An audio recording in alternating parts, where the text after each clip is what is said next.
अस्सलाम वालेकुम। हम लोग नेक्स्ट लेक्चर शुरू करने लगे हैं, वो है life blood of an organisation के ऊपर। अगर हमारे पास कोई क्वेश्चन आता है या कम्युनिकेशन के चैनल्स बताने के लिए कोई क्वेश्चन आता है सेपरेटली इंपॉर्टेंस में, हम लोग ये दोनों चीज़ें डिस्कस कर चुके हैं कि किस तरीके से कम्युनिकेशन लाइफ ब्लड है ऑर्गेनाइजेशन में, या किस तरीके से चैनल ऑफ बिजनेस कम्युनिकेशन हम लोग बता सकते हैं। इसके बारे में हम लोग डिटेल डिस्कशन कर चुके थे इंपॉर्टेंस के पेज पे।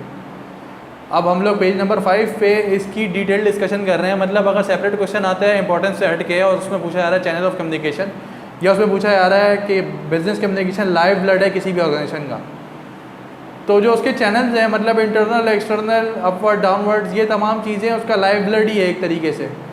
उसमें कम्युनिकेशन किस तरीके से फ़्लो हो रही है, ये तमाम चीज़ें एक तरीके से उसका लाइफ ब्लड ही है।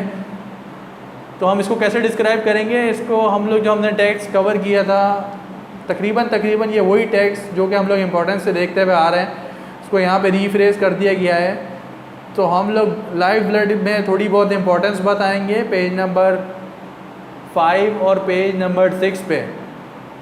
इसमें तकरीबन वही तमाम बातें हैं कि गोल्स अचीव होने चाहिए, सबॉर्डिनेट्स के साथ हम ताउन करें, हम लोग बाहर की पार्टी से कैसे बात करेंगे, थोड़ी बहुत इंपॉर्टेंस बताने के बाद अब हम लोग बात कर लेते हैं इंटरनल और एक्सटर्नल कम्युनिकेशन की। हम लोगों ने डिस्कशन इसके ऊपर की थी, वो इंपॉर्टेंस में कर ली थी, लेकिन इसको अब हम इन डिटेल में पेज नंबर 7 पे शुरू करेंगे कि इंटरनल कम्युनिकेशन में जो वर्टिकल कम्युनिकेशन थी उसमें पहला पार्ट था डाउनवर्ड कम्युनिकेशन। हम लोग एक पिक्चर देख रहे हैं, एक इमेज है, डाउनवर्ड कम्युनिकेशन कैसे होती है।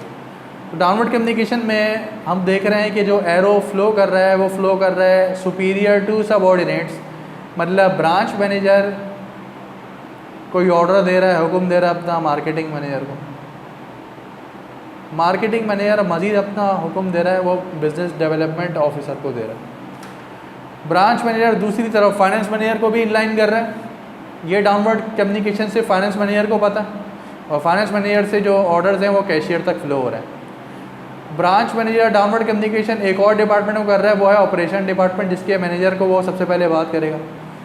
ऑपरेशन मैनेजर के बाद ऑफिसर तक वो बात पहुंच जाएगी। तो ये डाउनवर्ड कम्युनिकेशन में आपने देखा कि 3 तरीके से डाउनवर्ड कम्युनिकेशन हो रही है ब्रांच मैनेजर की। और ब्रांच मैनेजर के नीचे जो लोग काम कर रहे हैं जैसे कि मार्केटिंग मैनेजर, फाइनेंस मैनेजर और ऑपरेशन मैनेजर, ये सिर्फ और सिर्फ अपनी हद तक, अपने डिपार्टमेंट की हद तक, ऑपरेशन वाले ऑपरेशन की डिपार्टमेंट की हद तक, फाइनेंस वाले अपने फाइनेंस के डिपार्टमेंट की हद तक ब्रांच मैनेजर की बात सुन रहे हैं। ऐसी मार्केटिंग मैनेजर सिर्फ और सिर्फ अपने डिपार्टमेंट की हद तक तमाम ब्रांच मैनेजर की कम्युनिकेशन है उसका इन्फ्लो ले रहा होगा। डाउनवर्ड कम्युनिकेशन में जो पढ़ना हमने शुरू करना है वो उसका फर्स्ट पैरा है, employees receive downward communication from management when communication flows from superior to subordinate in these channel instructions, guidelines, orders, advice and information are given by the superior to subordinate। Instruction का मतलब है कि हमने orders fulfil करने हैं, guidelines का मतलब है कि आपको बताया जा रहा है, समझाया जा रहा है, थोड़ा सा वो बेहतर तरीके से बताया जाता है, इसमें स्ट्रिक्टनेस कम होती है, इंस्ट्रक्शन में स्ट्रिक्टनेस ज़्यादा होती है। ऑर्डर्स दिए जा रहे हैं, एडवाइस कर रहे हैं। अगर एडवाइस कर रहे हैं तो एडवाइस थोड़ा सा फॉर्मल के बजाय इनफॉर्मल वे में आप कह सकते हैं, या थोड़ी फ्लेक्सिबिलिटी ज़्यादा होती है। एडवाइस पे अमल करना ना करना ये एम्प्लॉय के ऊपर है, लेकिन ऑर्डर्स की तामील करना एम्प्लॉय को ज़रूर करनी है कुछ भी करके। मज़ीद downward communication generally provides enabling information which allows a subordinate to do something. Downward communication comes after upward communication have been successfully established. This types of communication is needed in an organization to number 1 transmit vital information। कोई सा भी manufacturing process किस तरीके से शुरू करना है ये प्रोडक्शन इंचार्ज समझा रहा होगा अपनी टीम को। एनकरेज टू वे डिस्कशन, हम लोग अगर एम्प्लॉई को इन्वॉल्व करना चाहते हैं तो हम पूछेंगे उससे कि आपका क्या ख्याल है किसी भी बारे में, या प्रोडक्शन प्रोसेस को कैसे बेहतर बना सकते हैं, आपकी क्या सजेशन हो सकती है। सीक कोऑपरेशन, जितना ज़्यादा हम एम्प्लॉई के साथ रेगुलरली बात करते जाएंगे, उसकी बातों को समझेंगे, सोचेंगे, उसकी सजेशन को भी लेंगे, तो हमारी डाउनवर्ड का जो रिस्पॉन्स होगा वो अपवर्ड रिस्पॉन्स होगा, या अपवर्ड का रिस्पॉन्स हमेशा डाउनवर्ड रिस्पॉन्स होता है। तो इसका मतलब है अपवर्ड और डाउनवर्ड साइमल्टेनियसली चलती रहती हैं। तो डाउनवर्ड कम्युनिकेशन में हमने देखा कि कोऑपरेशन कैसे बढ़ती है, हम लोग रेगुलरली राब्ते में रहते हैं अपने सबऑर्डिनेट्स के साथ। बूस्ट मोरल, हम लोग थैंक्स कहते हैं अपने एम्प्लॉयज़ को, अपने स्टाफ को अपने साथ रखते हैं, उनकी ज़रूरतें समझते हैं, उनकी आसानियाँ भी समझ रहे होते हैं। ऑब्टेन फीडबैक, अगर किसी किस्म का फीडबैक हमें चाहिए स्टाफ से। कुछ स्टाफ ऐसा होता है कि टेक्निकल नॉलेज ज़्यादा रखता है अपने बॉस के मुकाबले में, या कोई बहुत बारीक पार्ट वो कवर कर रहा होता है किसी भी मैन्युफैक्चरिंग प्रोसेस में, तो वो उसका स्पेशलिस्ट होता है। तो उसका फीडबैक जानने के लिए हम उससे पूछ रहे होते हैं, हम उससे रिक्वेस्ट करते हैं कि आप हमें बताएं क्या टेक्निकलिटीज़ हैं। गिव इंस्ट्रक्शंस, ऑर्डर देना, डिसीजन मेकिंग करना, प्रोवाइड मोटिवेशन, दूसरों को हौसला बढ़ाना और एफिशिएंसी को इंक्रीज़ करवाना, ये सब का सब काम है डाउनवर्ड कम्युनिकेशन में। इनमें से जैसे कोई एक बात हम एग्जाम्पल के तौर पे देख लेते हैं। Announce decisions, branch manager decision announce कर रहा है, मार्केटिंग मैनेजर को बता रहा है कि आप जून तक कितनी सेल्स कर सकते हैं, या आपको क्या टारगेट है सेल्स अचीव करने का जून तक। तो मार्केटिंग मैनेजर फिर अपनी टीम को बताया कि भाई हमें इतना टारगेट मिल चुका है, इतने हम लोगों ने सेल्स करनी है, फ़र्ज़ करें ₹1 मिलियन की सेल करनी है जून तक। ब्रांच मैनेजर फाइनेंस मैनेजर को बताएगा कि भाई आपने कितने कैश फ्लोज कब कब मेंटेन करने हैं, कब किसकी पेमेंट रिलीज़ करनी है, कब आपने कस्टमर से पैसे कलेक्ट करने हैं, कब आपकी कैश पोजीशन क्या होनी चाहिए। ब्रांच मैनेजर ऑपरेशन मैनेजर को बता रहे हैं कि आप किस वक्त कौन से कस्टमर से डीलिंग के लिए बुला सकते हैं उनको, और ऑपरेशन मैनेजर ऑफिसर को बता रहे होंगे कि किस कस्टमर से कौन कौन रब्ता करेगा, कौन सा स्टाफ किसके साथ बात कर रहा है। ये जो यहाँ पे फ़्लो दिया हुआ है, यहाँ पे हर लेवल पे एक एक पोजीशन है, लेकिन ये सिर्फ और सिर्फ क्योंकि एक स्ट्रक्चर बताया हुआ है तो ऐसा हो सकता है कि हर लेवल पे मल्टीपल पोजीशन हो। जैसे कि हो सकता है कि मार्केटिंग मैनेजर 2 हो सकते हैं, marketing manager for Karachi, marketing manager for Lahore. Finance manager 2 हो सकते हैं, finance manager for Karachi, finance manager for Lahore. Operation manager 2 हो सकते हैं, फ़र्ज़ करें कराची में हमारे पास 2 फैक्ट्री हैं, तो पोर्ट कासिम की फैक्ट्री के ऑपरेशन मैनेजर अलग हैं, और कराची पोर्ट की तरफ जो हमारी फैक्ट्री है या साइड एरिया में जो फैक्ट्री है उसके ऑपरेशन मैनेजर अलग है। तो सेम लेवल पे हो सकता है कि हम एक से ज़्यादा पोजीशन रख रहे हों, ऐसा हो सकता है बिल्कुल। इसके बाद अपवर्ड कम्युनिकेशन। अपवर्ड कम्युनिकेशन में समझाया जा रहा है कि जब रिस्पॉन्स आ रहा होगा तो बिज़नेस डेवलपमेंट ऑफिसर जवाब दे रहा होगा सबका सब मार्केटिंग मैनेजर को, मार्केटिंग मैनेजर जवाब दे रहा होगा ब्रांच मैनेजर को। बिल्कुल उसी तरीके से कैशियर जवाब देगा फाइनेंस मैनेजर को, किसी भी पोजीशन का, किसी भी सिचुएशन का, किसी भी क्यूरी का, कोई भी टास्क कंप्लीट करने के बाद वो अपने बॉस को बताएगा, और उसका इमीडिएट बॉस है फाइनेंस मैनेजर, और फाइनेंस मैनेजर अपने बॉस को कोऑर्डिनेट करेगा, उसको कम्युनिकेट करेगा कि भाई हमारी टास्क कंप्लीट हो चुकी है, हमारी पोजीशन कैश पोजीशन फाइनल हो चुकी है। तो ब्रांच मैनेजर सिर्फ और सिर्फ फाइनेंस मैनेजर से इनपुट ले रहा होगा। तो ये अपवर्ड कम्युनिकेशन है, क्योंकि ये सबऑर्डिनेट से सुपीरियर की तरफ आगे चल रही है। तो ये फ़्लो आप देख रहे हैं, फ़्लो हमेशा अपवर्ड एरो दिखा रहा है। अपवर्ड कम्युनिकेशन कब कब होगी? Many executive sincerely seek Frank comments from employees. It means when communication flows from subordinates to superior is called upward communication। subordinates की बात को सुनना समझना ये upward communication कहलाता है। It includes daily reports, reviews, summaries, statements and comments by the subordinates to superior। इसमें रोज़ाना की रिपोर्ट का तबादला भी हो सकता है, जैसे रोज़ाना कैशियर बता रहा है कि बैंक का बैलेंस क्या है, वो बताएगा फाइनेंस मैनेजर को, फाइनेंस मैनेजर बताएंगे आगे ब्रांच मैनेजर को। इसके अलावा एक्सचेंज इन्फॉर्मेशन के अलावा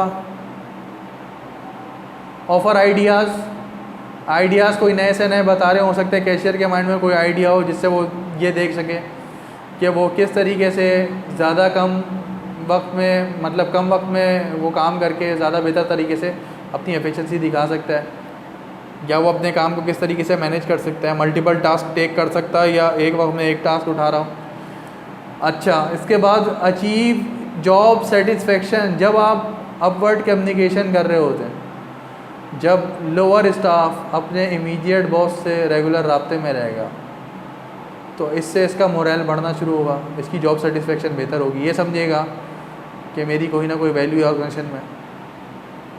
एक्सप्रेस एंथुजियाज्म, अपने हौसले और जज्बे का इज़हार करेगा, अपने बॉस को बताया कि मैं बहुत खुश हूँ काम के साथ, मैं सिंसियर हूँ, मुझे बहुत ज़्यादा सीरियसनेस मिल रही है काम में, मुझे वर्क एनवायरनमेंट में मज़ा आ रहा है काम करने का। मैं इस ऑर्गेनाइजेशन में थोड़े से कम भी पैसे कमा रहा हूँ, लेकिन उस पर भी मैं बहुत ज़्यादा वो सेटिस्फेक्शन रखता हूँ क्योंकि यहाँ का वर्क एनवायरनमेंट बेहतर है। प्रोवाइड फीडबैक के फीडबैक दे रहे होते हैं, कैशियर फीडबैक देता है अपना कि मैं काम को किस तरीके से ले रहा हूँ, क्या मैं काम टाइमली कर पाऊँगा नहीं कर पाऊँगा।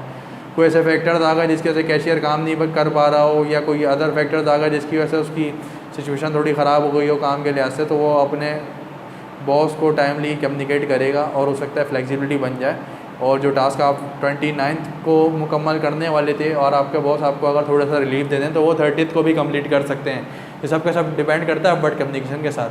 तो जब भी कैशियर को कोई सूरत हाल मुश्किल लगेगी तो फ़ौरन वो जितनी जल्दी कम्युनिकेट करेगा फाइनेंस मैनेजर के साथ, उतना जल्दी उसकी फ्लेक्सिबिलिटी बन सकती है काम को कवर करने के लिए। और हो सकता है उसको 1 या 2 दिन का ग्रेस पीरियड दे दिया जाए। लेकिन जितना ज़्यादा डिले करेगा वो अपनी कम्युनिकेशन में, उतना ज़्यादा मुश्किलात आ जाएंगी उसके लिए।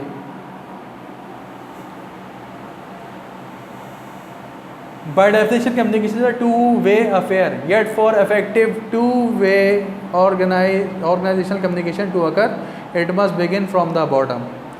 टू वेज कम्युनिकेशन क्या कि एक तरफ से अपवर्ड कम्युनिकेशन चले तो दूसरी तरफ से डाउनवर्ड कम्युनिकेशन भी आनी चाहिए। एक तरफ से सजेशन जा रही है फ़र्ज़ करें कैशियर की तरफ से, तो इसका रिस्पांस भी फ़ौरन डाउनवर्ड होना चाहिए। मतलब कैशियर ने फाइनेंस मैनेजर को कोई बात कही तो फाइनेंस मैनेजर फ़ौरन उसका रिस्पांस भी दे दे। तो बेहतर कम्युनिकेशन में क्या होता है, सेंडर और रिसीवर फीडबैक्स भी दे रहे होते हैं। जब फीडबैक्स दे रहे होते हैं तो फिर कम्युनिकेशन बेहतर हो रही होती है। इसका मतलब डाउनवर्ड चैनल जब भी चल रहा होगा तो साथ साथ अपवर्ड चैनल ने रिस्पांस करना है, और अपवर्ड चैनल जब भी चल रहा होगा तो डाउनवर्ड चैनल ने फ़ौरन फीडबैक देना है, ताकि जो कम्युनिकेशन का फ़्लो है उसमें किसी भी किस्म का ब्रेक ना आ रहा हो। पेज नंबर 7 के बाद पेज नंबर 8 में हम लोग ये देख रहे हैं कि हॉरिजॉन्टल कम्युनिकेशन किस तरीके से हो सकती है एक ही बिज़नेस में और कब कब ज़रूरी होती है। हॉरिजॉन्टल कम्युनिकेशन में हम लोग डायग्राम देख रहे हैं कि ब्रांच मैनेजर के अंडर जो लोग काम कर रहे थे, फाइनेंस मैनेजर, मार्केटिंग मैनेजर और ऑपरेशन मैनेजर, ये अपवर्ड और डाउनवर्ड कम्युनिकेशन दोनों तरीके से कर ही रहे थे, लेकिन ये हॉरिजॉन्टली भी आपस में भी कम्युनिकेशन कर सकते हैं। लेकिन ये सिर्फ और सिर्फ टीम वर्क होगा। ऑपरेशन मैनेजर ऑर्डर नहीं दे सकता फाइनेंस मैनेजर को, और फाइनेंस मैनेजर ऑर्डर नहीं दे सकता मार्केटिंग मैनेजर को। बिल्कुल ऐसे ही जो नीचे स्टाफ काम कर रहा है, ऑफिसर कभी भी अपने दूसरे डिपार्टमेंट के सेम रैंक को ऑर्डर नहीं दे सकता, और कैशियर कभी अपने सेम रैंक के डिपार्टमेंट को सेम रैंक के एम्प्लॉय को दूसरे डिपार्टमेंट में ऑर्डर नहीं दे सकता। इसका ये मतलब है कि टीम वर्क बढ़ाने के लिए, तमाम ऑर्गेनाइजेशन के डिपार्टमेंट्स को साथ लेके चलने के लिए हम लोग हॉरिजॉन्टल कम्युनिकेशन कर रहे होते हैं, लेकिन उसमें हम लोग ऑर्डर्स नहीं दे सकते। हम लोग कुछ सजेशन दे सकते हैं, कुछ गुडविल बेहतर कर सकते हैं, कुछ एफिशिएंसी को बेहतर कर सकते हैं, कुछ टीम वर्क को बेहतर कर सकते हैं। मार्केटिंग मैनेजर अगर के मार्केटिंग डिपार्टमेंट अच्छा लीड कर रहा है, फाइनेंस मैनेजर अगर फाइनेंस डिपार्टमेंट अच्छा लीड कर रहा है, ऑपरेशन मैनेजर अगर ऑपरेशन डिपार्टमेंट को उस तरीके से लीड नहीं कर पा रहा, तो वो सजेशन दे सकता है कि फाइनेंस मैनेजर और मार्केटिंग मैनेजर वो कौन सी स्किल्स अप्लाई कर रहे हैं कि उनका स्टाफ उनके साथ बेहतर तरीके से काम कर रहा है। तो ये जो सजेशन होगी ये सिर्फ और सिर्फ सजेशन होगी, ये ऑर्डर नहीं होगा। फाइनेंस मैनेजर कभी भी ऑर्डर नहीं दे रहा होगा, बल्कि सजेशन दे रहा होगा ऑपरेशन मैनेजर को कि आप कौन से स्किल्स अप्लाई कर सकते हैं, कौन से एप्लीकेशन लगा सकते हैं जिससे आपका स्टाफ एक तरीके से काम कर सकता हो। गुडविल बेहतर होती है जब एक डिपार्टमेंट दूसरे डिपार्टमेंट को कोऑर्डिनेट कर रहा हो, उसके साथ मिलकर चल रहा हो, कोऑपरेट कर रहा हो, तो बहुत अच्छी बात होती है। फाइनेंस टीम अपने टीम वर्क तो अच्छा करती है, दूसरे डिपार्टमेंट के साथ भी एक टीम या एक कॉम्बिनेशन बन जाता है, जिसकी वजह से क्या होता है कि तमाम डिपार्टमेंट जब कनेक्टेड होते हैं, आईटी डिपार्टमेंट अच्छा काम कर रहा है, सही वक्त पे ब्रॉडकास्टिंग हो जाती है वेबसाइट की, सही वक्त पे हम लोग अपनी मार्केटिंग कैंपेन लॉन्च करके आईटी डिपार्टमेंट को देते हैं और आईटी डिपार्टमेंट वो ऐड पोस्ट कर देते हैं अपने सोशल मीडिया प्लेटफॉर्म पे। तो क्योंकि तमाम डिपार्टमेंट्स आपस में इंटीग्रेटेड हैं, सब एक दूसरे के साथ मिल के चल रहे हैं, तो बहुत बेहतर तरीके से हम लोग काम अंजाम दे सकते हैं। और जब भी ऐसा हो रहा होगा तो हमारी हॉरिजॉन्टल कम्युनिकेशन इसमें बहुत ज़्यादा किरदार अदा कर रही होती है, एक डिपार्टमेंट का दूसरे डिपार्टमेंट के साथ काम करना।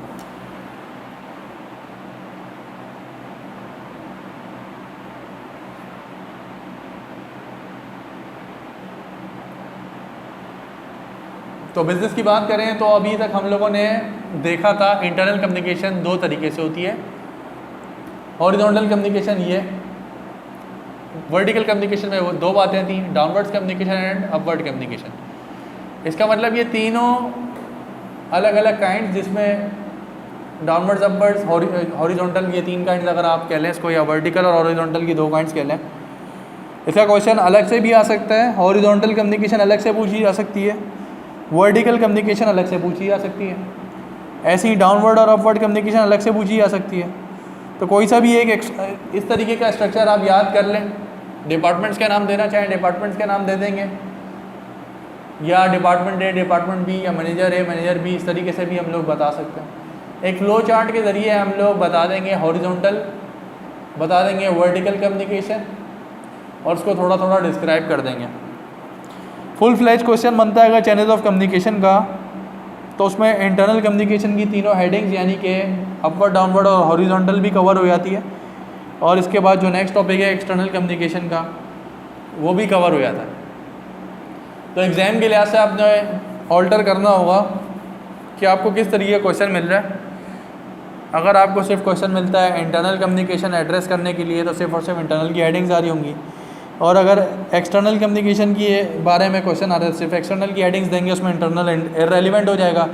और जहाँ पे चैनल ऑफ कम्युनिकेशन मुकम्मल तौर से पूछा जाए, life blood of every organisation की बात हो रही हो, वहाँ पे 20 मार्क्स आप तमाम के तमाम रख लेंगे इन्हीं टैक्स के ऊपर, और इन्हीं टैक्स को डिस्क्राइब कर देंगे तमाम हेडिंग्स के साथ, जो कि क्वेश्चन 2 हम लोग देख रहे हैं अभी तक। क्वेश्चन 2 में जो नेक्स्ट हेडिंग अब कवर होगी वो होगी मुश्किल काम, एक्सटर्नल कम्युनिकेशन, दूसरों से हम लोग किस तरीके से कम्युनिकेशन कर सकते हैं। ये टॉपिक हम लोगों ने ओवरव्यू लिया था इम्पोर्टेंस ऑफ कम्युनिकेशन में, लेकिन इसको हम इन डिटेल यहाँ पे देख लेते हैं फ्लो चार्ट के साथ, ताकि अगर इसको सेपरेटली पूछा जाए तो हम लोग यहाँ से बता पाएँ।